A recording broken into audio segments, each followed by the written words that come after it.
It's another Mailbag Monday here on the Athletic Football Show. Like we've done for the last few episodes, our producer Michael Beller is going to kick us the questions.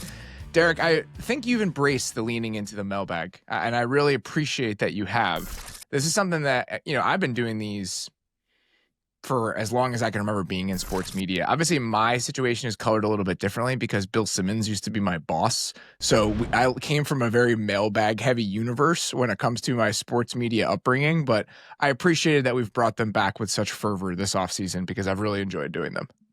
I've been enjoying them more and more. It's like my favorite. It's such a good end. For us, it's the end of the week when we record them, but it's such a good thing to look forward to at the end because it's a lot of, I think I said this before after maybe the first or second one, it's a lot of questions and just framing that I wouldn't think of, especially this time of year when that's all there is to think about is stuff that you wouldn't get to in, week 8 of the NFL season. So it's been an incredible time.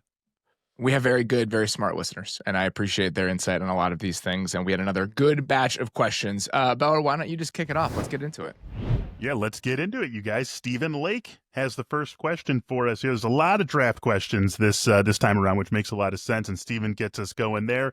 He says, I love playing with all those NFL draft simulators. I learn so much about every draft class, even though they're only a game. These sims, however, are least like the real NFL draft in that they all pre-rank players for all participants to see. With some randomness factor and team needs mixed in, your computer opponents roughly adhere to those rankings as players come off the board. So, in this year's draft, I feel like a savvy Bears GM, often trading down in the first round and sometimes even again at 39 or 41 because I can still land Caleb Johnson in the 50 to 60 range. Of course, that's a luxury Ryan Poles doesn't have. No NFL team has such foreknowledge of where the rest of the league rates various players. So my question is this. How do NFL front offices know where other teams rank players? Or maybe the better question is, how much do they know about other teams' appraisals? Do they care? Are good GMs simply so confident and committed to their own draft boards that other teams' draft boards be damned? Finally, how much of a role, if any, does the collective wisdom of the draft industrial complex and its many mock drafts and big boards play in teams coming to these assessments? Robert, get us going here with this one. I love this. This is a conversation that we had at the NFL Summit this year, Beller, when we were all sitting around that table talking about just the draft process and how much mock drafts actually matter to people in the league. The short answer, this is how I understand it, is that everything matters. These teams do mock scenarios going through the draft in order to, I think, figure out where certain runs on positions might happen. And I think that's the most important part of this. Why it matters what other teams are going to do is that if you want a player at a certain position and you think another team could take that player, that's a spot where you might have to trade in front of them. So I think that's why it becomes important, is that the shelves of talent and how certain positions might come off the board and where the needs align, that ends up mattering here. And I think when it comes to figuring out that order, everything matters. I was talking to a head coach this morning about this, just asking him, what are the inputs when you guys are trying to figure out mock scenarios and consensus boards, et cetera. They look at all the public, some teams that are a little bit more forward facing, that have analytics departments that are robust and care about this stuff, which I think is probably most of them at this point. They use publicly available mock draft data and consensus boards to help build what they think is the general order of the draft, because those things are directionally accurate more years than not. And then other than that, it's a lot of like manual inputs, talking to agents, talking to scouts, talking to other GMs, talking to just people who might have a sense of what's happening, media members, etc. So some of it is a little bit more art rather than science, and some of it is based on like actually public available data, and all of that goes in to try to build what you understand to be a larger draft board and the order that guys might, again, directionally come off the board. The publicly available stuff is really good specifically for that. It's the draft runs, is gauging like, okay, if we think 5 teams in the teens need a cornerback, and there are 3 players that are ranked on the consensus board in the teens till early 20s as cornerbacks. It's like, okay, then we can expect our run on corners to start at 11. And if we want one, then we got to go up and get one there. I think in terms of the specifics, in terms of how do other teams see other players on their board, it's most of it to me is probably just guesswork based on previous draft classes. Like certain organizations are going to have certain things that they favor. Like for the longest time, the Ted Thompson Green Bay Packers, if you were too short, had too short of arms, or if you were under 200 as like a receiver, they wouldn't draft you. And for all their offensive linemen, they wanted to grab left tackles and move them to other spots on the line. So it's like you could probably start to kind of put together a board for what they were thinking. But again, with how many GMs generally change each year, even that is hard outside of the like 5 teams that have had the same, structure for the last couple of decades. And you can build team needs into how you model this stuff, right? So if you have your pro scouting department, they have an understanding of where the holes are on individual rosters, and that can be something you build in as well. The example of this that I remember, and it's obviously a very narrow window that we're looking at this through, but remember a couple years ago, I think it was the 2021 draft, and there was that leaked video from the Panthers war room, and they were literally going through the top 7 predicting what each team would do with those 7 picks. And I think they got all of them right. Like, there is a lot of work that goes into it, this from the team side, in order to predict what they might have to do when it comes to trades. I think that's the most important thing. Who might be available when we're picking? And is there a guy we really like? Can we move up 3 spots because we think the draft is going to unfold a certain way right in front of us? And that probably matters the most inside the top 10, right? Where it's the lottery pick caliber of talents that you really want to make sure you're not going to miss out on. Whereas, like, if you're a team picking at 27, you've probably already accepted the fact that you're going to have to go into like whatever your plan C is, just based on like how things might shake out on the board. There are times, though, where you see it a little bit later in the draft. The draft run last year that I can remember, all those corners went off the board in sequence in the second round. So you had DeJean, Kool-Aid McKinstry, and then I think it was Max Melton. They all went like right in a row there. And the Eagles traded up in front of those teams with Washington 240 to take Cooper DeJean. Whether that's an accident or whether they thought these teams might draft a corner, do we want to go up and get our guy? I think it's probably at least a little bit of the latter in what drives that decision. And that's why being able to predict and model this stuff does have a lot of advantages. All right. Nicholas Brown asks, how do you evaluate a college running back's contact balance by tape? One of Ashton Genty's supposed strengths is his ability to maintain balance after being hit. However, shouldn't we expect Mountain West defenders to have poorer tackling ability than, say, Big Ten or SEC guys? How do you compare Genty to a guy like Quinshon Judkins in this regard? What do you got for us here, Derek? So this is a great question because it's totally fair. Like, for as fantastic as Ashton Genty is, one of the few drawbacks or concerns that you would have is like, okay, he mostly did this against guys who aren't going to sniff NFL rosters. Where I think with Genty, it's a little bit easier to get over. I think there are 2 reasons for me why I think it's okay. One, when he did face actual competition, like the Oregon game, he looks good, and he's still doing the things that he was doing against all those scrubs, against like Wyoming or whoever it was. So to me, the fact that he is still able to let it play against those like guys who are going to be NFL roster players, like Jeffrey Bossa for the linebacker for Oregon, like that's an NFL player, like that. So the fact that he could do it against them, I think, kind of crossed that off. And then with Genty specifically, when you watch him do it in the Mountain West, it's not like, oh, this is pretty good, and he's knocking some guys off every now and then. Okay, that's a cool trait for him. It is like by far the most dominant player in college football doing it. And so it's like, okay, even if he's 10% worse at it at the NFL level, probably still going to be pretty good and still going to be one of the best guys at it. So for me, it's just the fact that he was so dominant doing it, and when he had to face higher competition, he was still able to uphold that. Yeah, I think on a broader level, you have to take the competition into account. But on a granular level, you can still see some of those traits, even if you're playing against lower level competition. But that I tend to agree when it comes to the level of dominance you need to show in order for it to matter. That's typically the rule of thumb when it comes to smaller school prospects or guys that played at a slightly lower level of competition. You want to see them be absolutely dominant against those players for you to feel good. And I think Ashton Genty's 2024 season would qualify as absolutely dominant. I would say so, and the last thing to compare it back to Judkins, who our listener brought up as well. Judkins is very powerful and takes contact well. The difference between him and Genty to me is that once Genty makes a guy miss, his next 2 steps are unbelievably explosive for him to get away from whoever the next guy might be. Judkins, I think, takes a little bit longer to get back into high gear, and that to me is the difference between a good prospect and what we believe Genty to be as an elite prospect. Yeah, that's a really good nuance in trying to figure out like the difference between those 2 guys. What's our next one, Beller? Our next one is from Kai Gerke. Kai says, my favorite NFL team, the Jaguars, got a new regime, and I'm a big fan of the hirings, so that got me wondering, which coordinator is your favorite hire of this cycle in terms of game-changing influence, leadership, and potential to become a head coach in a few years? Robert, if that previous one was tailor-made for Derek, I think this one's tailor-made for you, so why don't you jump in here?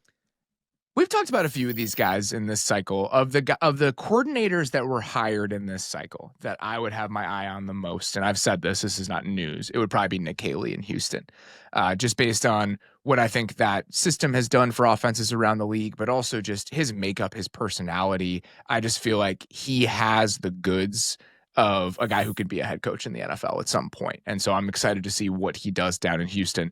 The other one, I'm going to be cheating a little bit on the other side of the ball. He's a guy that was not hired but retained. It's Patrick Graham. Like, I feel like Patrick Graham continuing to do the job that he has done with the Raiders, I'd be very curious to watch what his trajectory looks like in the next 3 or 4 years. So if I had to pick one coordinator on each side of the ball that is starting with a new staff or was a new hire this spring, those are probably the two that I would say. There's some other names I want to mention here, but I'll throw those two out just to start. Yeah, I think in terms of guys who are hired this year, it's hard for me because most of them were just position coaches, so I don't have as much insight into it. The only time I've ever been convinced the position coach was going to be great was Aaron Glenn in New Orleans, and I've told that story before where it's like you watch Ken Crawley execute the best speed turn you've ever seen and be like, okay, whoever's coaching these guys is going to be good. So typically that's hard. I would say the different job. It's a very different job, and it does not always translate. It's important to remember that. Exactly, and in some cases, like, you know, sometimes for maybe an offensive line coach, it's like, okay, is the offensive line coach good or is the play caller really good and setting it up well? Like, that can be tricky too. But I would say Graham is a great one. Like, he's been one who you watch his defenses and the inputs are so good. It's just whether the offenses have been griefing him in certain years or just not having secondary talent, it's been hard for him to like truly elevate. The other one I would say, and this was a hiring last year, but I was so impressed by what his defense did, with the pieces that it had outside of the front, was Denard Wilson in Tennessee. Yeah. Like his defense was so well put together, I thought. And so he's a guy where, you know, I don't know if Tennessee's defense necessarily has the talent to be elite this year and then jump him into head coaching positions, but I would be shocked if within the next 5 years he's not getting calls for sure. So I had 3 guys who were hired in last year's cycle that I would mention as kind of a secondary bucket here. Denard Wilson was one of them, and 2 of the other ones, Jeff Hafley in Green Bay. I think just what he did with that defense, but again, also just he's been a head coach. Like, he was a college head coach, and he carries himself like a head coach. When you have like a conversation with Jeff Hafley, I think that he's somebody who is very put together. I think is somebody that would be comfortable in the front of the room if necessary. Another guy I think is interesting is Brad Idzik from the Panthers. Really young guy, but I think has an interesting background with Dave Canales. He was in Seattle, has seen a couple different versions of offense. He's somebody that I would keep an eye on. And then the question comes from a Jags fan. I assume there's a little bit of what do you think of Grant Udinski in part of this? Grant Udinski is absolutely somebody who I'm keeping an eye on over the next few years. And obviously it's difficult. And I want to do more work on this over the offseason because I think it's notable in a few different ways. One, what do non-play calling offensive coordinators do, right? I think that's a question a lot of you probably have. It is a question I am interested in, and I think we should explore. So figuring out the input and the impact those guys have can be difficult at times, but I think the archetype of person that we're seeing chosen for that job is very telling. Like Grant Udinski and Declan Doyle being these young guys who are maybe a little bit more fluent in the technology parts of this and some of the, the grunt work parts of this and being able to incorporate some newer ideas into how teams operate. I think there's a reason that teams are going a little bit younger and seeking out these types of coaches in these sorts of roles. Sando wrote a really, really good piece about that during the Combine this year. If you guys have not read it, I would certainly go check that out, but I think it's something that we will explore more in depth at some point over the course of the offseason. 3 defensive coordinator names I'll throw out as part of this because I also wanted to just mention them. I've said this a bunch. Christian Parker, who's the passing game coordinator and DB's coach for the Eagles, I think he will be a defensive coordinator at some point. I think his name would have been in higher demand this offseason if they didn't go to the Super Bowl and teams weren't already filling their staffs. And then 2 other guys, Carl Scott, who's with the Seahawks right now. He was with Seattle when Pete Carroll was there. He, I think, is their passing game coordinator in Seattle. He came from the college game. He's somebody I would keep an eye on. And then Aubrey Pleasant, who's the passing game coordinator for the Rams. He was in Detroit. Things kind of fizzled out there. He went back to LA with Sean McVay. He's their passing game coordinator in LA. He's a young guy, ton of energy. That's another person I'd probably keep an eye on for potentially a promotion at some point here in the next year or so. So those are like the 6 or 7 names I'd probably say. That's a lot. You brought a lot to the table. Parker is an interesting one because obviously guys like Quinyon Mitchell and Cooper DeJean are very talented. But even if you're talented, it's hard to have 2 rookies hit like that in one position group. I also think if you look at his background, he's worked with 3 coordinators who run different sorts of schemes and want to do different sorts of things. He was with Ejiro Evero in Denver after working with Vic Fangio. And I think, that version of what Ejiro wants to do with that scheme is different than what Vic wants to do. And so you're kind of translating those ideas back and forth. And then when Vance Joseph came in, they ran similar stuff, but again, he's kind of communicating the ideas they ran the season before to Vance, but also incorporating what he's doing. And so the guys he's worked for, the fact that it's been Vic, Vance Joseph, Ejiro, who I think is still a very well-respected defensive coordinator, even if the Carolina defenses haven't played that well, I think he's been surrounded by guys who have been successful but do it differently. And I think he's learned a lot over the course of that process. So he's somebody that, again, still very young. I think he's only like 33 or 34. I would be surprised if he didn't get an opportunity sooner rather than later to run his own defense based on what his history has looked like. All right, guys, here's our next question. It is from Andrew Komrowski. Andrew says, what are the most memorable screw your division rivals draft position trades from the past few years, and some cruel scenarios you could mock happening this year? Not exactly a 1-for-1 sort of thing, but I think there are some fun ones where we see teams jump in front of teams that are maybe looking for a similar sort of player. So what do you got for us here, Robert? I don't think the division ones happen that often. The one that I can remember vividly, remember when the Ravens traded in front of the Steelers and picked Max Williams? And everyone thought that the Steelers were going to pick Max Williams that year and the Ravens got him instead. Like, that happens every once in a while, but I don't think it happens that often. The ones that stick with me when it comes to screwing another team, or at least screwing them in the moment, screwing them in the long run might be a slightly different conversation. But there are so many moments where, again, you think a team is going to take a player at a certain position. You're worried about that. You want to get ahead of them in the run. There are a couple of recent examples of this. The Steelers trading ahead of the Jets for Broderick Jones in 2023. So the Jets were kind of sitting there. They pick Will McDonald with all the tackles off the board. The Lions in 2023 traded in front of Washington to get Brian Branch. They took Quan Martin like 3 picks later. The Bills in 2023 trading ahead of the Cowboys to get Dalton Kincaid. When we all thought that the Cowboys were going to draft a tight end in that draft, they drafted Luke Schoonmaker in the 2nd round instead of getting Kincaid in the 1st round. And then there are other examples of this, like the Patriots traded up for Tyquan Thornton in 2022 to get ahead of like the Pickens, Pierce, Sky Moore run. So this happens all the time to varying degrees of success. But I think those examples of we want to snipe a team that's looking for a similar player than us, I think those happen more often than purposely trying to screw over or even accidentally screwing over a team in your division. I think that's it. Is a lot of it tends to just be circumstantial. Like you're trying to get ahead of, like we talked about earlier, a positional run. And if one of those teams ahead of us happens to be our divisional rival, then that's great. I almost think, at least looking at the draft this year and in general, I almost think it's more interesting to think about it like the superpowers in the conference. Like you're trying to get ahead of them. Like a scenario I'm looking at this year, the Ravens pick at 27, and just after them, the Bills pick at 30. They both definitely need a corner, and you could argue that they both need a pass rusher. I know the Bills just signed Joey Bosa, but you could argue they still could use another guy. It's exactly what the Ravens need. So, like, I could envision a world where they want to jump up 6 spots to get ahead of the Ravens and screw the team that they probably know they're going to have to play in the divisional or conference championship again.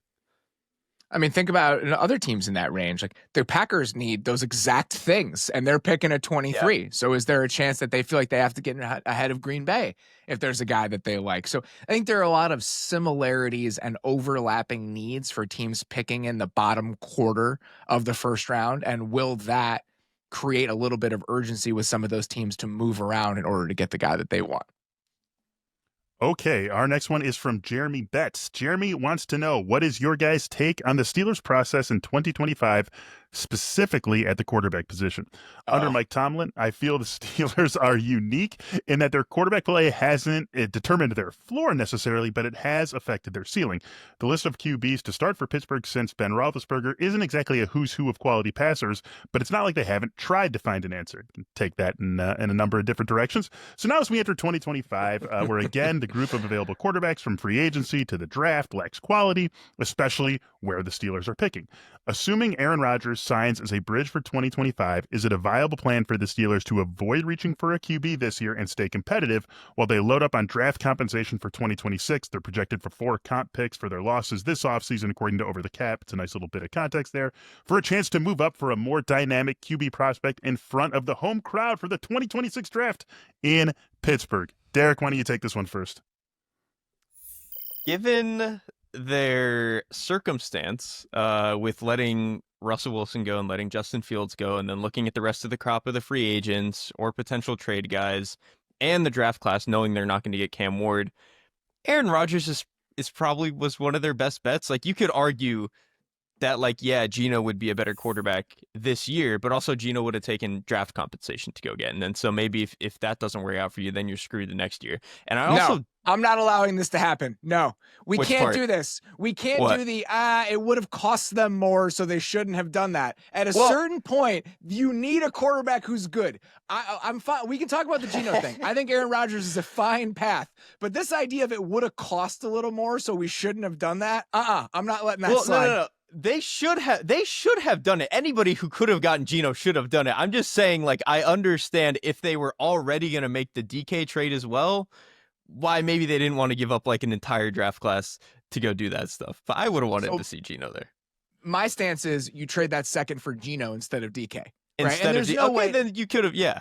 Geno Smith, we're doing this on paper, and they would have had a chance to trade for him, and the Seahawks would have taken the second round pick. They should have done that. We don't know how many teams Seattle called. We don't know if Pittsburgh could have even made that move, but I'm not going to hand wave away the Geno Smith thing for value or price reasons. Availability is the only reason they shouldn't have done that trade. That's all I'll say.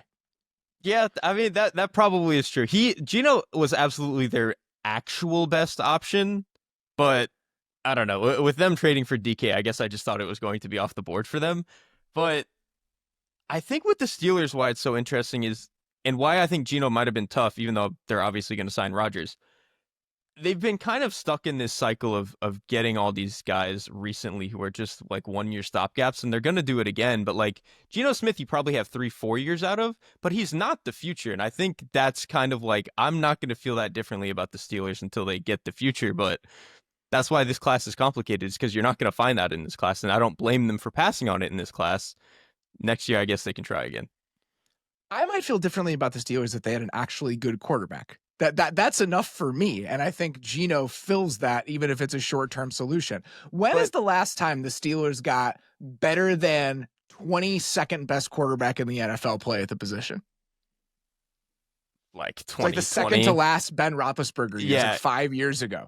Yeah. So even if we want to go back and forth about how good Geno is a good NFL quarterback, which is significantly better than anything the Steelers have done over the last 5 years. Even if it's not a 10-year answer, I would at least be interested in seeing the Pittsburgh Steelers with that level of quarterback play. The thing is, though, this gets back to how close are the Steelers actually? And like Geno would certainly make them better, but like how good is that offense actually? We don't know anything about the offensive line. They just gave away their running back. DK is interesting, but like they just don't have that many quality players. I'm looking at it right now. Give me 1 second while I pull this up. The Steelers right now are 11th in snap weighted age in 2024. To me, it doesn't really matter how close the Steelers actually are. With the rest of your roster, you got to try something. You got to try something to get this version of the team over the top. Okay, yeah. You got Cam Hayward is 35, TJ Watson is 30s. Like, even if they're not that close in reality, I still think you owe yourself a slightly bigger swing. This is I'm kind of being silly and a little bit frivolous here. Geno was the only thing that could do that. So if we're going to move on from the Geno thing and just kind of put that aside, yeah, this is a viable path. Like, this is probably the best way to go about it. If you want to sign Rodgers, great. I think that's totally reasonable based on the alternatives right now. If you want to bypass a quarterback in this year's draft, I think that's okay too. You don't have a second round pick, so you're picking at 21. Do you like enough of these guys to pick them at 21? Probably not. And if you don't do that, I think that's acceptable. I'd say you should probably continue to take swings at the position, but they don't have a second round pick and they only have 6 picks overall. But this idea of we're going to load up for next year, if you win 9 games again and you're sitting there with And the you 17th will. pick, that's hard to do. Like when you look at recent history, there are some teams have been able to move up a little bit, but not that much. You know, the Panthers went from 9 to 1 to draft Bryce Young. The other team that made a big move up the board recently to draft a quarterback was the Vikings, but they went up to 11 in a draft where there were 5 quarterbacks. So that's why it was an okay strategy last year for Minnesota to go from outside of the top half of the first round to quarterback range. There's no telling, even with a couple extra third and fourths in your back pocket, whether that next year's draft is going to line up in a way where you'll be able to do that. It's just hard. It's hard when you're picking in the back half of the first round to find your quarterback off ramp in a single offseason when you need to do it. That's why trying to give yourself multiple paths is worthwhile, trying to plan for the Ben Roethlisberger off-ramp period. But if you go back through history, there really wasn't a good time for them to do that. Like in 2020, they probably would have been in range to take Jordan Love if they wanted to, but they had traded away their first-round pick for Minka that year.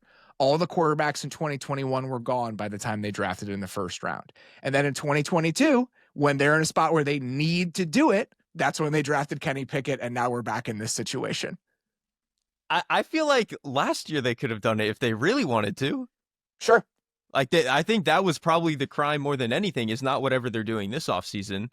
It's that they felt they wanted to go like the double retread veteran quarterback instead of trying to swing on one of those prospects. And I'm going to be honest, I think we've kind of retconned the quality of some of those prospects. Like JJ McCarthy, Bo Nix, and Michael Penix were not like surefire first round picks. At the same time, they are better than all of the non-Ward prospects in this class. So you still would have given yourself a better chance than I think almost any of the guys that you're going to be left with this year. Where were the Steelers picking last year, heading into the first round? Steelers were like at low 20s? 20. Yeah. The Steelers were at 20. Okay. So, yeah, I mean, they could give up a ton. I mean, they could have gotten to 9 and gotten either McCarthy or Nix. Yeah. You have to love those guys to do it, though. Right, and that's always the complication with quarterback prospects. prospects. Appetite for it. Yeah. Yeah. And I think I can understand 2 years removed from the Pickett thing and 1 year removed from knowing the Pickett thing it didn't work out, where you're kind of living with the aftermath of the Kenny Pickett thing, not having a really big appetite for wanting to take another big swing on what might be the 4th or 5th best quarterback in that class. So at some point, they're going to need to draft one. I just think that they've put themselves in a position where it's going to be hard to find the right situation to make that happen. I mean, not every team can find Lamar Jackson at 32. Like that's just, it's not happening as often as you want it to. Or be the Cowboys, where you get 2, like a 4th round pick and an undrafted guy who are like consistent Pro Bowlers. That is a good thing to bring up, even if you're doing it in jest, because that is the benefit of just swinging. Right. Yeah. Sometimes it helps to just swing. And I think you could make an argument that to find a guy, you have to take multiple chances, or you should take multiple chances. But again, you don't have a second round pick. You only got 6 picks. Are you going to burn your 3rd round pick on a quarterback just to say you did it if you don't like any of these guys? Should you anyway? I could understand the argument on both sides, but I don't have a super strong feeling about which side of the fence I land on. All right, guys. I think we're ready to move on to the next. That's a good one. I think we might get a clip out of that one. Adam Hess is up here next. Adam says, every year it seems that the draft board tends to swing wildly from when the college football season ends up until the draft. Through the combine, free agency, and this pre-draft lull period, we hear that player X's stock is rising or falling, and it's not always tied to anything tangible like his combine or pro day testing, or even intangible like interview reports, character concerns, what have you. A good example of this to me is Michigan corner Will Johnson. Johnson was Dane Brugler's #1 player in the preseason and was still #2 on Dane's top 50 on November 12th. He ended up at 18th in the Beast. Make sure you go check out the Beast if you haven't checked it out already. Download it, get it. You're going to want it for this lead up to the draft. Some people point to injury concerns and speed concerns with Johnson, but that doesn't exactly track to me, as Dane's November 12th top 50 was more than a month after Johnson's last football game. To be fair, other injuries have lingered or popped up. So here's our question. How much of this is really the player's stock going up or down, and how much of it is just the general draft media and consensus big boards eventually catching up with how NFL teams truly view players because they finally have the time to break them down in more detail, talk to scouts and sources, and better inform their evaluators? Why don't you take this one first, Robert? I think it's more number one. I think risers and fallers are just changes based on a more complete picture that you get over the course of the process. If we're taking Johnson specifically, Johnson was a guy we discussed on the Most Polarizing Player show a little bit earlier in the week. And as Dane was trying to fill in the margins on what he looks like as a prospect, he didn't run. He's never going to run. So those speed concerns that you may have, those are not going to be alleviated at any point in this process. You're not going to have that data point. And I think for somebody like Johnson specifically, some of the context around all of that missed time starts to come into focus a little bit as somebody like Dane or another evaluator goes through the process. This idea of him maybe not playing through some injuries that he could have this year and what that does to his draft stock. Like, I think it's just a matter of a fuller picture, recontextualizing a guy as we go a little bit deeper into the process rather than anybody rising and falling. It's more so that whatever we're doing with a November top 100 is kind of an internet-based exercise, and then this becomes the real thing. The draft stuff, like draft work, is basically just playing catch up to NFL teams until like the end of March. Because like by the time we get to the end of the NFL season, like all the scouts and stuff inside the building, like they've already watched all the guys that are going to be draftable. Like their evaluation in that sense, yeah, it's their job. Like they're not watching the NFL stuff; they're watching all these college games. So like we're catching up to them in that sense, and so I think that's a lot of it. And it happens especially around the combine, like you said, because complete picture for medicals. You hear stuff about interviews with players and stuff like that. And then truthfully, like media is talking to agents, they're talking to coaches. So like we just kind of start to catch up in a way that we weren't able to in the middle of the NFL season. I also think in very individual cases, you can just get some players who had a huge reputation coming into the year where it was like former 5-star, they play on this great college defense, and they get like a residually high draft grade throughout most of the college football season. But then when the season's over and we go back and watch them, we're like, he's more of a day 2 type. Like to me, a recent example of this was like DeMarvin Leal at Texas A&M. Former 5-star, like hybrid pass rusher, all this stuff. People thought he was going to be a top 10 pick. And then by the end of his final season, it was like, well, you watch him more, he's not a good run defender. He's probably not as bendy as we like. And like, so you just get a different gauge for a player as opposed to a lot of summer scouting is you're doing a little bit more guesswork in the pictures, like you said, not as complete. There's a couple of really good examples of this, right? So like Malachi Starks was 4th on Dane's November big board. And I think that's just because everyone knew Malachi Starks was a good football player. And he's then a good as you player actually on a good defense, like yes. You can sell that to everybody. And then you start to poke some holes in what that season looks like, and then maybe what he is as a prospect when you kind of try to get a more 360 view of who he is as an NFL context, and that stuff can start to change a little bit more. So I think that happens every single year. I think that's absolutely worth bringing up. And so risers and fallers from where guys were in November, I think is more about an incomplete picture rather than opinions on that player actually changing. It's just that the opinions earlier in the process aren't that fleshed out. Our next one comes from Adam Dickinson. He says, each year in the draft, we have situations where something shocks us. This can come from a team selecting a position we didn't expect, Atlanta taking Michael Penix last year, we all remember that, or a player going much higher than we expected, Adam's personal favorite, Darius Hayward-Bay to the Raiders in 2009. So the question here is, what are some scenarios you could plausibly think of happening this year that would be the shocker? I can't remember who went first last time. Derek, why don't you go here? Yeah, so I was trying to think of a few, and I thought of one that was this one. So I think if Denver trades up to like all the way up to 8 for a tight end or for Ashton Genty, like that is one that I think we all know that they need those positions, and we all know that those are very good players, but I feel like them moving up that far into the top 10 would be a little bit of a shock. The other one to me is, and I think we have a comparison for this, if Shedeur Sanders completely falls out of the first round, I don't think that's that far outside of the realm of possibility, but I do think it would shock everybody the way that the draft has been framed, where he's one of the biggest players that we talk about, but for him to potentially fall out of the first, to me, it reminds me of when Geno Smith was potentially quarterback one in his class and then fell all the way to the second round to pick 36 or whatever it is. So I think that's a scenario where this class, it could pop up. By the way, I think my favorite draft day moment like that, obviously the Tunsil one is very funny, but also, do you remember the reaction everybody had when the Patriots took Cole Strange? Who turned out to be a fine player when he's healthy, but that's just one of the funniest. Everybody reacted like, what the hell did they just do? Yeah, I remember I was sitting next to Dane, and it was the greatest thing that's ever happened to Dane was when Cole Strange went in the first round. When a 4th round pick goes in the first, he's like, this is my moment. We were in Las Vegas. I was sitting next to Dane on the most uncomfortable chair I've ever sat in for more than 20 straight minutes, and he freaked out about the Cole Strange pick. There are a lot of these potentially on the board this year just because there seems to be such a lack of consensus on what happens after the first 5 guys. So, I mean, I remember we talked about this yesterday a little bit when we were discussing the defensive line prospects. And for me, this is coming from multiple different directions. This is about how murky it looks after Abdul Carter and Travis Hunter. And it has to do with the quality of prospects at these two positions, but also the closing gap in value between these two positions. I could totally understand a team picking, let's say at 10, let's say hypothetically at 10, that you'd think would be in range for an edge rusher. And they look at all these edge rushers who are more ideas than actually productive players.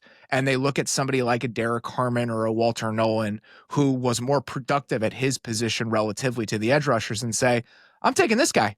I just need pass rush help. It doesn't matter to me. So I think some of these guys who are the 18th, 21st ranked players on the board, if they went 10, or if they went 9 to the Saints, I think there's going to be a lot of eye of the beholder with this group just because there's such a lack of consensus beyond the best players. And so I just feel like there could be a ton of surprises on draft night, even if we're having a hard time necessarily predicting them specifically right now.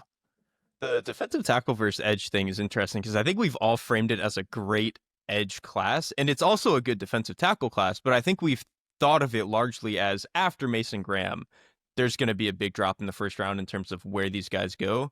But I think that's a good one. The same thing about the edges, though, and Abdul Carter. I think you could make the same argument. You probably could, but I feel like I've seen more mocks of Shamar Stewart at 8 or Michael Williams at 11, or I feel like I've seen more of that. That's based on a notion of positional value about edge rushers that I think might be a tiny bit outdated as we think about it in context of defensive tackles now. Well, that's why I'm saying this is a good one. This might happen. And I think that this idea of, and I've thought about it with the Bears specifically, and I think you can make the same argument for San Francisco at 11, where it's all right, we have all these teams that need pass rush help. And even beyond that, if you keep going further down in the first round, there's so many teams you could say this about. Miami, not really. The Colts, not really. Miami needs defensive tackle help, not edge help. But Atlanta, Arizona, Cincinnati, all of those teams, you could say, all right, we need more juice in our pass rush. Where it comes from doesn't really matter because we kind of have needs at both of these spots. So I think there are a lot of teams, Carolina at 8, so 8 through 17, where you could make this argument. And I think that's why that line between the edges and the defensive tackles might get blurred a little bit because a lot of these teams have needs for both.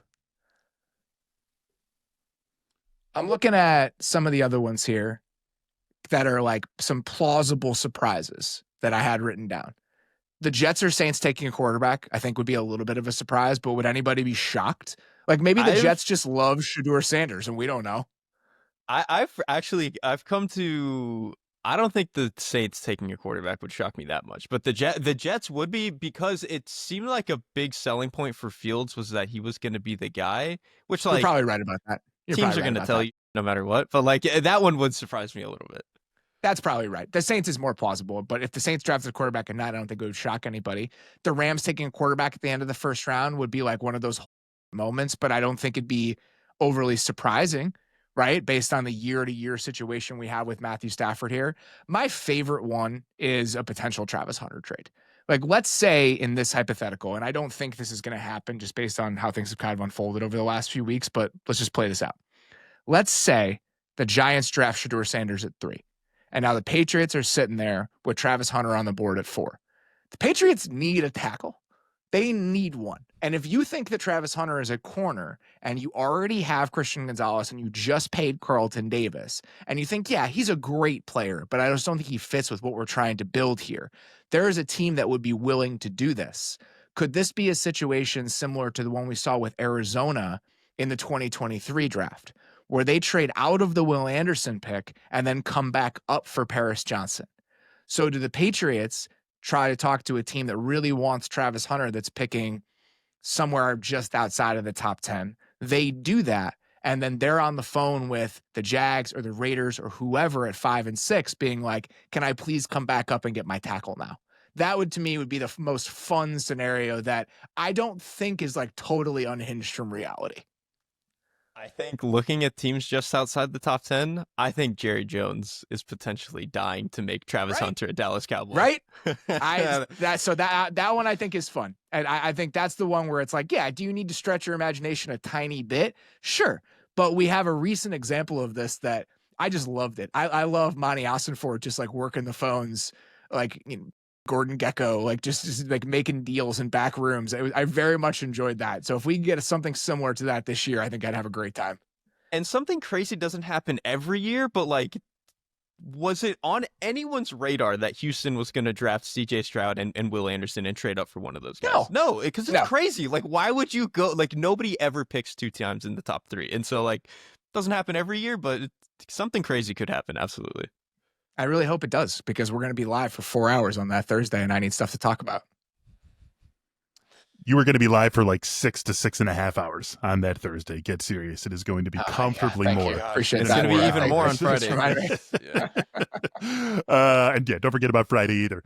Peter Hudson has our next question here. It's universally agreed that the draft is light on blue chip talent, especially at certain premium positions. Yet in a lot of this discourse, it sounds like people are perhaps holding on to conventional logic a little too tightly, such as the valuations of those players at premium positions at the expense of just pure talent.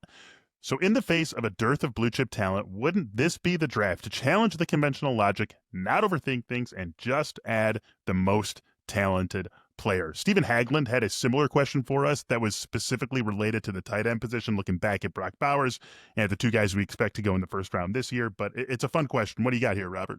I understand what he's trying to say. This framing of it presumes a strong ability to identify who the most talented players are. And I just think we should always show more caution with that than we do in the process. Right? The reason it's worth taking premium positions high is that the reward is very high. Right? So if you're taking a tight end, or if you're taking a running back or a tackle with the 8th overall pick, the price you're paying for those positions is the same, but the payout for the tackle or the edge rusher or whatever is significantly higher. So let's say you have $10 to bet with, and on one bet, you get back your $10 if you win, and the other bet, you make $20. How certain would you have to be that you were going to win the first bet for you not to make the second bet? And I think that's kind of where we are with this. Like, if you're telling me that Ashton Jeanty, and I assume that's what he's referring to here, is going to be Bijan Robinson or a top 5 back, okay, but we don't know that. It's like, what if he's Melvin Gordon? What if he's Trent Richardson?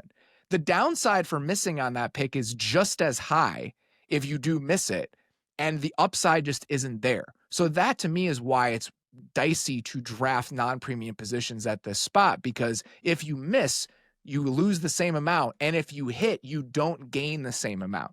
So let's say you have a 75% chance of winning the first bet and a 50% chance of winning the second bet, which, let's say that's kind of the thing with Jeanty versus Ted McMillan or whoever. Is that good enough for you? Are those chances good enough for you to say, I'm going to take the most talented guy? I think it's a little bit more complicated in any given draft based on the uncertainty than we're making it out to be in this situation here. Yeah, I have a few thoughts on this. I mostly agree with you, and especially, too, I think it depends, like, okay, if you have maybe at the bottom of your truly special tier prospects, you have, like, Ashton Jeanty there, and then you have 3-4 players down in your next tier. It's like, is that enough of a jump to justify taking the significantly less valuable player? Probably not. If it's, like, a full tier or 2 down, then, yeah, I think you take the certainty of a player that, like, if Genti falls like all the way to like 17, like, yeah, at that point you're probably not finding other players who are of his quality. So I think it totally makes sense. The other thing is, I think with some of these premium positions, it's a scarcity issue. Like tackle specifically, I think this is true. Go find all of the all pro tackles who are not first round picks.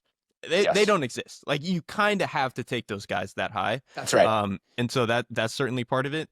And then the other one for me, specifically with this draft class, is I just don't know who that applies to outside of Ashton Genty. Like, who are the players at non-valuable positions that theoretically... The tight ends would be the other ones that you would throw in there. I guess it would be the tight ends, but then even then, I can't think of any interior offensive linemen that fits. Linebacker, you maybe have Campbell. I'm not the person to ask about that because I think Jahad Campbell is like sent from God, but I know people are probably not quite as high on him as that. So it just doesn't feel like there's that many other players at these non-valuable positions to get bumped up. But maybe the tight end one is good. Well, Stephen Haglin's question was about, so if it's difficult to identify tight ends and it's difficult to find a good tight end, wouldn't it make the tight ends in this class more valuable? Shouldn't they be drafted higher? So, well, I think the fact that we have a hard time identifying tight ends and a hard time developing them is a reason not to do this, because the development and identification track record for the position is very bad. And again, even if you get it right, you're not creating a ton of excess value in finding a player at that position. So I think that's a reason to not draft them high, even if you think they're some of the most talented players in any given class. It's the opposite of the tackle thing, where it's like you can find good tight ends in a lot of places. And that's not to say that like linebackers is the same way, right? Exactly. Running backs is the same way. Scarcity plays a huge role in this. And that's not to say you should never take these guys in the first round. Like, obviously guys like Loveland and Warren are good enough to go in the top 20. It's just that there are going to be teams that feel like they can get away with taking whoever in the third round, and they can at least get something pretty close to that level of production. I think the other thing too is specifically tight end.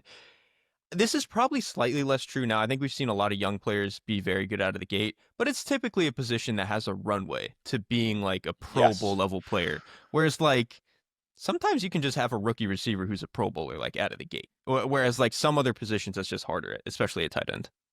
For the most part, if you look at tight ends recently, Trey McBride is an exception of this. Brock Bowers is an exception of this. But there was a long stretch where these guys were getting paid before they'd really done anything. Because that's just and Njoku is the perfect example. But even a guy like Cole Kmet and like the contract that Cole Kmet got, for the most part, the tight end development timeline is so long that you're not getting the best version of these guys when they're on their rookie contracts anyway. So that's another reason that it might not actually be good to draft them very high, because the value you're creating with that sort of pick isn't nearly as high as it might be at some of these more premium positions.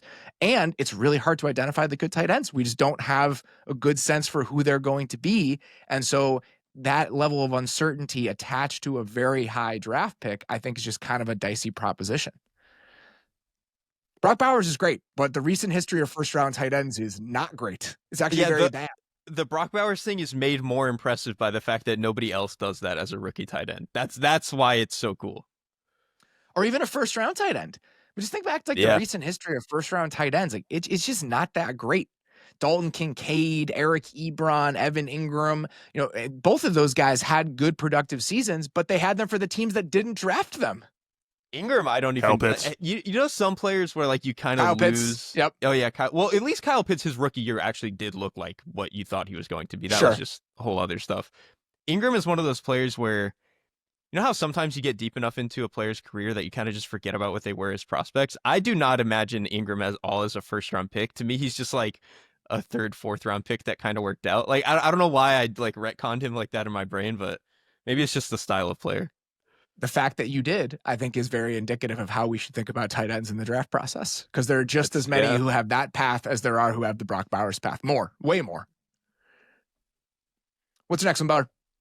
All right. The next one comes to us from David Gibson. He says, "Hey guys, I am an optimistic Panthers fan and I'm getting ready for the draft. I keep finding myself split between the Georgia edge guys who are complete opposites of one another from a build type and play style standpoint. In today's NFL, is it more important to have a run stopping edge like, say, Mykel Williams, or a hybrid type like, say, Jalen Walker?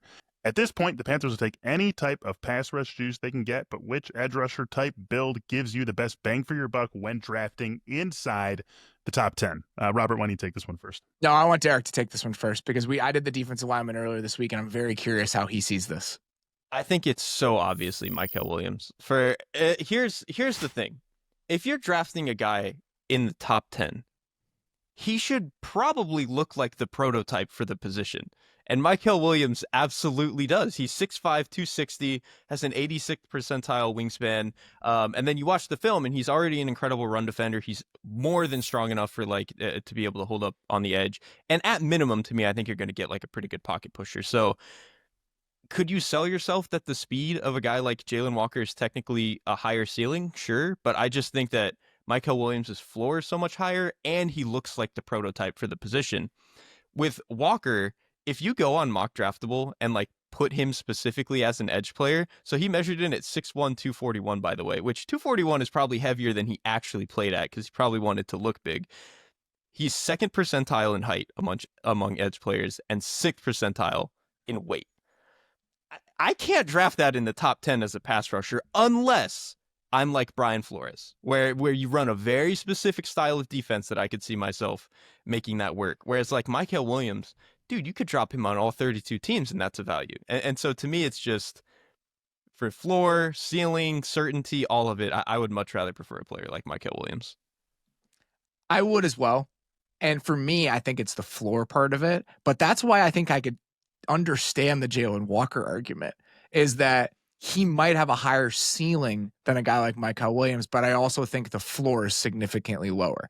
And based on a lot of conversations we've had, I'm typically somebody who wants to shoot for the ceiling in the top 10, but I just worry about players like Jalen Walker. Like the recent history of players like this, I just feel like I'm a little bit scarred by so many of these guys who are these super athletic off-ball guys that I think now, and I think it's because of Micah Parsons, what we've done with some of these super athletic off-ball guys is just said, well, maybe they can be an edge rusher. And it worked out with Micah Parsons, but there just aren't that many examples of it working out. For the most part, these are guys who have either been off-ball linebackers who are miscast, like Devin White, where his best work is as a blitzer, but he's a very incomplete player. Or we have edge rushers that don't end up becoming very good edge rushers. Like maybe Jalen Walker becomes like a souped-up version of Frankie Louvu. Is that a guy you want to draft at 8? No, it's absolutely not. Like, not to me. So and like that's probably the more realistic outcome rather than diet Micah Parsons. And that's my other thing is that I actually don't even believe that Walker has a higher ceiling. And the reason I would say it is this. I think if we want to just say like because he's fast, and he does have long arms actually and big hands, so I guess you could sell yourself on some ceiling stuff there. But I don't think you can fundamentally be like a high ceiling player at your position, or at least in theory, if you are incredibly small for your position. Like it just doesn't make sense. Like even I think Micah Parsons is incredibly small for his position. Like it's a very narrow path. Yes, exactly. And like even I think we all think of Von Miller as being a pretty smaller edge guy, but even he has like 2 inches and 10 to 15 pounds on what Walker was playing at. And so like even if that's on the lower end, like it's hard for me to sell myself. Like if I'm going to sell myself on ceiling, it should be the guy that like, yeah, we don't make a whole lot of 6'5", 265 the way that Mykel Williams is. Like, those are harder to find. Von Miller also has 33.5-inch arms. He has 86th percentile arm length for an outside linebacker compared to, and Jalen Walker doesn't have short arms. He has much longer arms. He has like pretty long arms. Yeah, he's just slim. Yeah, so Jalen Walker has 32-inch arms. So it's still like when you think about this in comparison to the offensive tackle conversation. With tackles, it's 33. So if you have 33.5 as a defensive player, you have a length advantage over like the baseline for tackles. If you're at 32, almost every tackle you are playing against is going to have a length advantage over you. Mykel Williams had 34.5-inch arms at the combine this year when all of the guys had short arm length measurements. There's a chance he's at like 35 inches in reality, or closer to that when you look at it historically. Mykel Williams is an interesting one for me. Like the context that he was hurt this year, I think, is very notable because when I watched him, you said I think at the very least you get a pocket pusher. He's not a violent player to me. Like he's a little bit of like a finesse big player. Like he has length that he will use in the run game. And I think that he uses it well in the run game. Like you watch that, he's locking guys out all the time, but he's not a violent player. And so I'm not sure he's ever going to bring like a pocket pushing presence to a defense. The comparison that we talked about on the show that I thought was very good, just stylistically when watching him, and this is something Lance Zierlein said in his write-up of him on NFL.com, he compared him to Greg Rousseau. That's kind of how I see Michael Williams, where Greg Rousseau is a very long player, but Greg Rousseau is not like a powerful pocket pusher type. He's somebody who like is a knifer and slasher, and that's how he impacts the game. That's kind of how I see Michael Williams. That's interesting. I think I have a little bit more faith and optimism in his like strength and violence as a player. I don't think he's quite as violent as like Shamar Stewart. Like if Shamar Stewart really wants to crush your face mask, he absolutely will. But I think I like Michael Williams a little bit more than that. Go watch Michael Williams as the looper on stunts and what sort of authority he's arriving with in those moments. It's not my favorite. Again, we talked about this in the show. When I watched, there's some guys who I watched this year, it was just, and I had the J.K. Simmons and Whiplash response. It's like, not my tempo. Just not my tempo, not my favorite. And for a team that needs an edge rusher at 10 and might draft one, I think no matter what happens, I'm going to be mildly disappointed.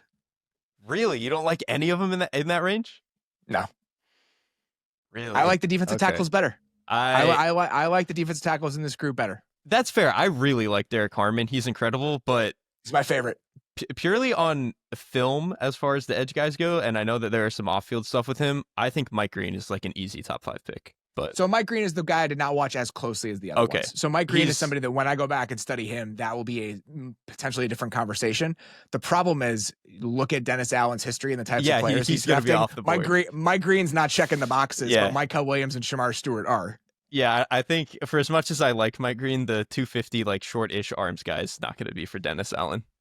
This is always so fun because it's a very different exercise when it's just a theory and when it's my team. But going back to that, why don't you just take the most talented player? At this point, I'm kind of like, just take Genti at 10 if he's there. Just take him at 10 and we'll just like figure out the rest later. I don't care anymore. Let's go. Yeah, now that I've watched the edge guys, and I'm just kind of like, this is leaving me cold. You realize they're all theories. But, yes, and I want to be clear about this. I am not a talent evaluator. Like, it is difficult for me to look at a guy who is a ball of clay and imagine what he can eventually become just based on traits. So the guys who are good and productive now are going to hit my brain in a way that is more pleasing than somebody who is a pure talent evaluator who's evaluating on traits and upside. Like, I don't have that background. I'm not going to be able to filter it through that sort of lens in the same way as a guy like Dane is. And so when I watch a guy, like, I want to see, it's like the Moneyball thing. It's like, well, if he's a good hitter, why didn't he hit good? Like, if these guys are good pass rushers, why aren't they rushing the passer good? This is what's happening in NFL front offices where it's the coaching staff versus the scouts, where the scouts, it's on talent, baby, but the coaches are like, well, I kind of need a guy who can give me something right now. I think I view the game much more through that lens than I do through the evaluator lens. And I absolutely think it colors the way that I'm looking at players in this sort of process. We got a couple. Yeah, it's a battle that I'm sure I would lose. Like, I promise you I'd be terrible at this. And that's why I don't pretend to be good at it. Got a couple more here, Beller. What's the next one? Yes, we do. 2 more, the first of which comes to us from Ronald Glickman. Ronald says, I'd love to know some of the different metrics you guys have come to love and loathe over the years to evaluate professional play, schematic trends, really anything. What are some metrics that when you first saw them thought, that's it, and now you've come to realize they're quite noisy or don't tell the full story you were hoping that they would tell? Derek, what do you got for us on this one? So I think most completion percentage over expected stats are just like, you can game them a little bit. And I say this as someone who, like, when I did my own quarterback charting, I basically do my own BS version of this. I just think a lot of the times it's like not representative of, like, I would just much rather watch a player throw the ball. Like, Patrick Mahomes has had plenty of years where he's like average or below average in completion percentage over expected. But when I watch him, I know tight windows. That's the thing. It's more about your receivers and your appetite for throwing the ball into tight windows than it is an indicator of quality. And that is exactly it. It is often an indicator of play style. And the example I would go to, Gino's at the top of the league every single year. Gino's always at the top because he presses the window and he is good at it. So sometimes it can be a good thing. But like the two, I think, at the top this year were Jalen Hurts and Joe Burrow. Do you know what? Those two get to do a lot. They get to just throw up a 50-50 ball to an all-pro receiver. And like, sure, they are generally accurate quarterbacks as well, but they also get to boost their stats by just like having some gimmies in the offense. And also like completion percentage over expected. I think some of those stats can struggle with like drops. T. Higgins isn't dropping the ball, dude. Like, like he's gonna catch the ball. So if you give him a chance, he's gonna get it. And so that was one of those ones. Like when they first started to come to the forefront, it's like, man, this is better than completion percentage. And then the longer I sit with it, I'm like, it is, but not by a significant margin to me. The one that came to mind for me was just pass rushing stats, because I think there was a time, I don't know, when I started really doing this, like 2013, 2014. And I think the in vogue thing back then was to be like, well, sacks are noisy, sacks are circumstantial sometimes. And, pressures are a truer measure of how often a guy is impacting the game, as we like said while lowering our glasses. That was kind of like what was happening on the football internet 10 years ago. And I think now we too often are going to that. And I think there are a few problems with that. One, sacks are still really valuable, and there are reasons some guys get a lot of pressures but don't get a lot of sacks, and trying to figure out the gap in those two things is telling when it comes to evaluating players. Two, a lot of pressure numbers now are based on tracking data. And so it's tough to figure out, well, what kind of pressure was it? Was it an unblocked pressure? Is it something where this is a spot where he's just crushing the pocket but not actually affecting the quarterbacks? And so a lot of pressure numbers, I think, deserve a lot of context now. And I think there are a lot of pass rushing numbers outside of that deserve a lot of context. If you look at like TJ Watt last year and you look at TJ Watt's pressure percentage, it was awful. Like his pressure percentage was now near the bottom of the league. And the double team numbers for something like NGS don't take into account like chips. So double teams are almost always bucketed with interior players when there's actually two guys blocking you. But if you get chipped by a tight end or you get influenced by somebody on the edge, that's not taken into account for double team numbers.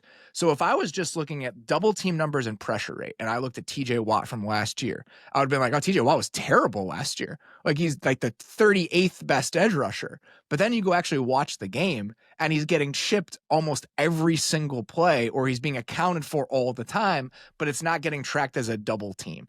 And so I just think that overall pressure numbers, a lot of them now based on player tracking, and then just some of the nuance when it comes to Brandon Thorne had a really good thread about this today on Twitter, where he was talking about how throwing out non-true dropbacks for offensive linemen, while he understands the purpose behind it, what people are trying to do, you're not really getting where you want to get to. You're throwing out valuable reps. There are different things that you're not accounting for. So I think a lot of the filters that we have now, especially on pass blocking and pass rushing type numbers, there's a lot of stuff to dig into with those. The pass rushing one is a great one, especially because when that stuff first started to come to the forefront, I don't think there was a lot of thinking about like how the data was being accumulated, and a lot of it is like chips in the player pads. And then when you kind of dig into like how and why gets to qualify as a pressure, you're like, okay, this is better than not having pressure stats, but you can get into a situation where it's some of the ways that it gets put together is like not as reliable as you would want. And then it almost gets to a point where you are devaluing the actual sacks, because we can say they are not as reliable year to year, but also like getting them is one of the most valuable things that you can do in the sport. So it's probably good to hang on to a lot of the way that we talk about pass rushers and being like, yeah, getting 15 sacks is pretty good. Yeah, I think so too. And I think that the last thing I would mention there is that I was talking the other day about how I thought that Abdul Carter would be good for the Browns defense, because now you have another pass rusher. He goes with Myles Garrett. If the pass rush gets back to where it had been a couple years ago, does that make the secondary look better? And somebody rightfully pointed out, well, the Browns had the highest pressure rate in the league last year.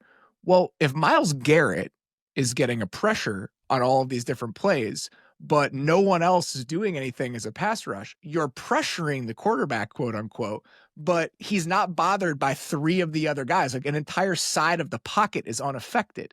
So that's not exactly painting the correct picture of what it is like to watch the Browns defense or play against it. And so that's another thing where, if you look at the chip, Myles Garrett is very close to the quarterback all of the time, but that doesn't mean your pass rush is good.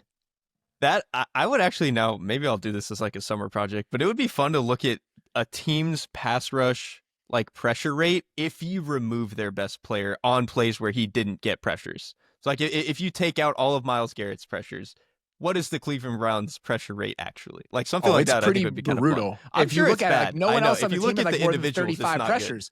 There Yeah. are two teams that this very much applies to from last year. The Cleveland Browns are one of them, and the Cincinnati Bengals are the other one of them. If you took out those two guys, we would be having a very different conversation. The Bengals finished like 20th or something in pressure rate. That is not an accurate depiction of how good the Cleveland or the Cincinnati Bengals pass rush was last year. That is a hell of a Herculean effort from Mr. Trey Hendrickson. Last one here, Beller. Let's do it. All right, guys, last one. When I saw this as I was going through the questions, not only did I know that we were doing it, but I knew I wanted it to be the question that we ended the show with. So thank you to Terry Kelly for giving us the capper of this mailbag episode. It is simple. It is straightforward. It is, how many Hall of Famers played in the NFL in 2024? What do you got, Robert? I'm sure I'm going to miss some guys because there was like no clean way to do this, but I Do you want tried to go to by do position so we can try to like, that's a decent way to try to keep it in man, order. I guess so. Okay. All right. I have mine by position if we want to like use that as a baseline. All right. Okay. All right. Okay. Okay. All right. That's fine. Okay. Okay. So let's do quarterbacks first. Quarterbacks is Mahomes, Allen, Lamar. I think those guys are going to be Hall of Famers. And then Rodgers, who obviously is not playing like a Hall of Famer right now. And then those are, I think, the four surefires. And then you get into the fringe cases of Stafford and Russ. But I think those are the four for sure Hall of Famers. I'm with you on that. I tend to think no on Stafford and Russ. I agree.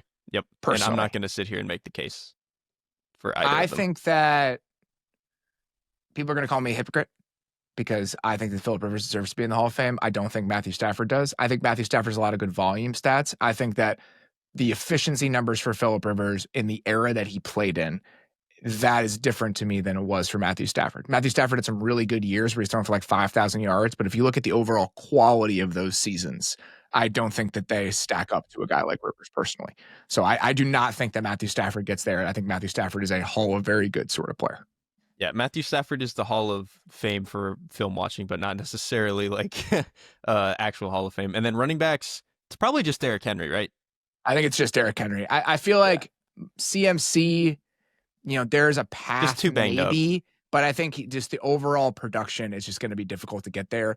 I think that what Derrick Henry did last year, I kind of think he's in. Like I think that last year might have been like the season for Derrick Henry to like finally put him over the top. I mean, if you look at it right now, Derrick Henry has rushed for 11,423 yards. He was a first or second team All-Pro. 1, 2, only 3 times. But the thing is, it's an interesting one. I tend to think just based on feel he is. Oh, I absolutely, because he's like a folk hero. And you've said this before, like he's the idea that we could have a 6'4", 250-pound running back who is a home run hitter for some reason and has taken like 1,000 more carries than anybody at this age should ever have gotten to. Like he just crosses all these boxes of like, he's an Iron Man at the position and he has legitimately historically good seasons. So like he to me is an easy one actually. Yeah, I would probably put Derrick Henry in there too. He's 19th in career rushing yards at this point. If he has another year, not even like the one he had last year, let's say Derrick Henry rushes for 1,000 yards again next season. Here are the players he will pass on the all-time rushing list. Steven Jackson, Fred Taylor, Thurman Thomas, Franco Harris, Marcus Allen, Edgerrin James, Marshall Faulk, Jim Brown. Those are the guys he will pass. He will be 11th all-time if he rushes for 1,000 yards next year. I think that's probably enough to put it over the top. Again, especially in an era where we've been like, we don't need running backs. Like for him to be kind of one of the last ones is incredible. I would put him in there personally. Yes. I would put him in there, but I do think that one more year is probably what solidifies it for Derrick Henry. He was on my list. Receiver is the weirdest one. Receiver has some weird ones. I think Mike Evans, because of the just consistent 1,000-yard thing, he's almost certainly going to get in. I think Devontae Adams probably gets in. And then you have Justin Jefferson and Jamar Chase, who are like very obviously Hall of Fame talents, but it's so early that it would feel kind of weird to say that they should be, but they probably will be. So the question was, how many Hall of Famers played in 2024? Not who based right now is going to the Hall of Fame. And so based on how many Hall So of then I would Famers say played in Jefferson and Chase. 2024, I would say Jefferson and Chase are in there for me. Yeah. I think that Devontae is a tougher one than you're making it out to be. Because if you look at it, his career numbers aren't actually quite as good as you may think they are, because he didn't have a ton of big time seasons early on. In terms of his standing in the league, even beyond that though, if you look at his first few seasons in the league, first 4 years, he did not crack 1,000 yards. His first 1,000-yard season was his age 26 season in 2018. And so there isn't that like sustained historic production. And then if you look at career receiving yards, he is 33rd all time. He's behind Hines Ward and Derek Mason. That's some crazy. He'll still have a couple more years where he can bump at least the volume up. Yes, I think that's possible. I think the case for Davante Adams is the longevity is solid. His counting stats aren't elite, but I think they'll be good enough for people. And then to me, there was a 3-year stretch where he was obviously the best receiver in football. And that's I think, to me, what puts it over the top. Yeah, when you have a peak like that, it's like, and like when you're quarterback, you're helping your quarterback win MVPs. Like it, I think he will probably get in. Would be my guess. I think he deserves to get in. Again, this is sometimes just like a field thing for me. Like I think Davante Adams is in. What do you think about Hopkins? I think no chance. I don't think no as well. Yeah, I think he gets too log jammed. Like great player, had incredible peaks, but it feels like the log jam. You have to do something either historic, like Evans has done, or be the best receiver in the league at a given point. And Hopkins was fantastic, but I don't know if I ever thought of him as that. All right. So Hopkins has 3 first-team All-Pros consecutively from 2017 through 2019, where he had 96 for 1,400, 115 for 1,572, 104 for 1,165. And then his first year in Arizona, he had 115 for 1,407. He was second-team All-Pro. He has 5 first or second-team All-Pros, and he has more career receiving yards than Davante Adams. Davante Adams has 3 first teams and none other than that. So the resume for DeAndre Hopkins is actually better than the resume for Davante Adams. See, but I tend to agree with you. Yeah, I've never felt Hopkins was a Hall of Famer. Like he's obviously incredible, but I just never felt that. Whereas with Adams during his peak, it was like, oh, this is one of the best things I've ever seen. Tyreek Hill is probably on the border. I don't really need to talk about Tyreek Hill right now, but Tyreek Hill is probably a borderline case that will get discussed at one point, which I'm sure will be a rich conversation. Yeah. Tight end. It's okay. It's Kelsey and Kittle, but if we're doing guys who I think are going to be there, I'm already willing to say with Brock Bowers. Oh, come on now. It's been 1 year. He's incredible. 1 year for Brock Bowers. I'm already there. So you think Kittle's just in? Yes. And I do think he's going to be a weirder case. I don't think he's automatic, but I did look this up. There are 5 tight ends in NFL history with at least 5 900-yard seasons. Tony Gonzalez did it 9 times, which is crazy. Travis Kelce did it 8 times. Jason Witten did it 7 times. And then George Kittle and Antonio Gates have done it 5 times. Those are all Hall of Famers. And I think there are only 3 or 4 other guys with 4 such seasons. And I think 2 of them are Hall of Famers and one of them is Jimmy Graham. Like it's a pretty insane list if you are able to do this that many times. I tend to think he's in. And I think that he being the second best player consensus at your position, and at times the best when another Hall of Famer like Kelce was playing in your era, I think I would definitely throw him in there as well. So Kittle was on my list. Kelce was on my list. Okay. Who'd you have for tackles? Tackles is tough, man. Like Trent Williams to me is Trent and Lane Johnson are probably... Trent and Lane Johnson were the no doubters for me. And then I had too early on Wirfs. But it's a lot of young guys. That's the problem. Like Wirfs you could sell me and Sewell. Exactly. That's the thing. But it's like, it feels a little early, but like if they continue to do this, they probably will be in. I'd probably throw Wirfs in there. I mean, Wirfs has been, I think, a first-team All-Pro at like 2 different positions over the last few years. I'd probably throw Wirfs in there. And I think that Sewell's on his way, but I think it's probably a little bit too early. But yeah, Lane Johnson and Trent are the 2 guys that I had in there pretty much, no doubt. Interiors, probably just Zach Martin as a guarantee. But this one does have one of the most interesting cases, which is Joe Thuney, who... Individually, I don't know if I can get there, but when you consider a guy who's been to like 6 Super Bowls, has won 4 of them, he does have 2 first-team All-Pros, like at a certain point, I just feel like the hardware is going to get too heavy for people to not put him in. It's a really good point. He was on my maybe list, the borderline list, that I had a couple other guys on there as well. But I think you could make the argument. I'm not sure he gets there, but there's a chance the team success is what ultimately puts him over the top. So I don't hate that. And the other one I would throw in there, just based on personal accolades, like is Quentin Nelson is probably going to have at least a conversation as we get a little bit deeper into this. He's a weird one because usually you don't think of, like, I feel like his last few years have been a little bit more tumultuous with the injury stuff, but obviously his peak was like unbelievable. Edge rushers is probably has the most names to me. I had Myles Garrett, TJ Watt, Von Miller. Those are probably the easiest ones. And then Micah Parsons, I think is well on his way. Nick Bosa, maybe. Obviously, the 1 year where he wasn't able to produce when he was injured kind of makes it tricky, but I think he has generally produced at that level. And then you have a lot of fringe guys. Like Khalil Mack is probably on the fringe. I think like Max Crosby and Danielle Hunter are insanely productive players. Like Danielle Hunter has as many sacks before age 31 as Julius Peppers did. Like, I don't think we think of Danielle Hunter in that way, but he's one of those ones where, like, at a certain point, the counting stats might just be so crazy. I'm not sure I can do it with Danielle Hunter. The counting stats are good. I wouldn't either, but I just, if he gets to, like, you could absolutely see the world where he gets to, like, 150 by the end of his career, right? And, like, it would be shocking if someone. He's still so young. He's still only 30. If he has like 30. if he has like 5 more years with 8 sacks, maybe we're having a different conversation. I'm not willing to throw him in there yet. I wouldn't either, but it was just one where I was like, by the end, it could absolutely happen. Khalil Mack, I'd probably throw in there. He has a Defensive Player of the Year award. Like he was on the All-Decade team. Like I think the Khalil Mack is somebody I would probably throw in there, but that's probably the edge of the edge rushing list. Micah was the on the edge guy to me. Mm-hmm. So Micah was there, and then the other younger guys I had, PS2 too early, Stingley too early, Sewell too early. I think AJ Brown still too early. I think AJ Brown could do it, but I don't feel as good as I did about some of the younger receivers like Jefferson and Chase.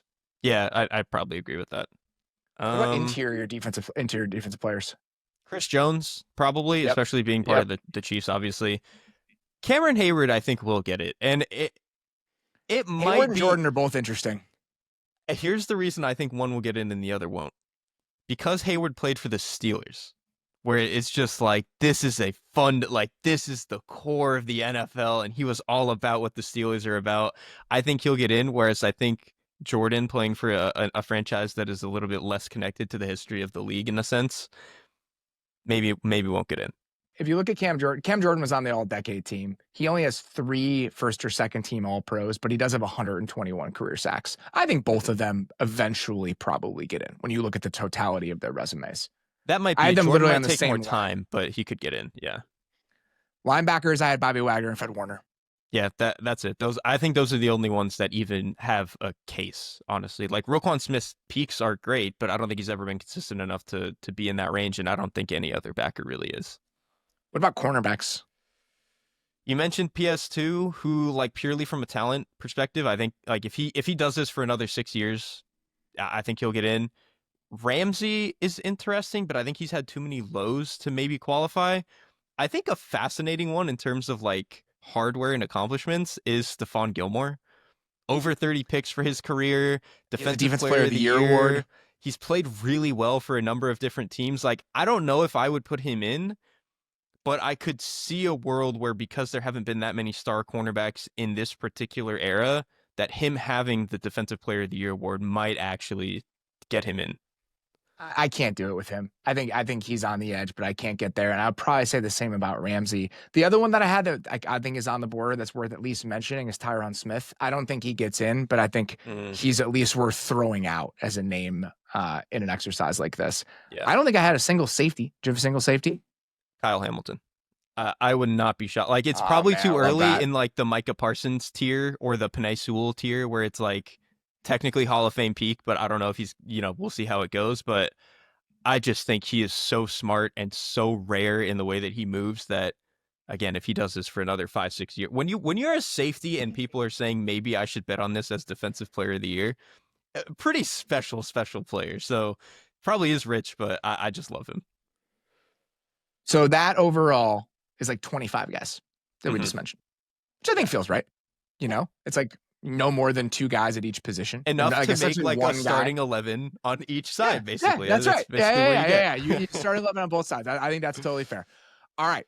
That is all we got. Sincerely appreciate you guys listening. We'll be back with some more shows this week. Next iteration of On the Clock happens tomorrow. We have picks 19 through 26 tomorrow, and then we'll hit 27 through 32. Excuse me, 19 through 25 tomorrow, and then we'll hit 26 through 32 the following week. We'll have picked every single spot in the first round by then, so please come back and check that out. We're talking some pass catchers a little bit later this week with Dane, and then we've got one more draft show with Dane and a special guest. I do not want to reveal it quite yet, just in case it falls through, but a lot of fun stuff on tap for you guys this week. For now, that's all we got. Appreciate you listening. We'll talk to you soon.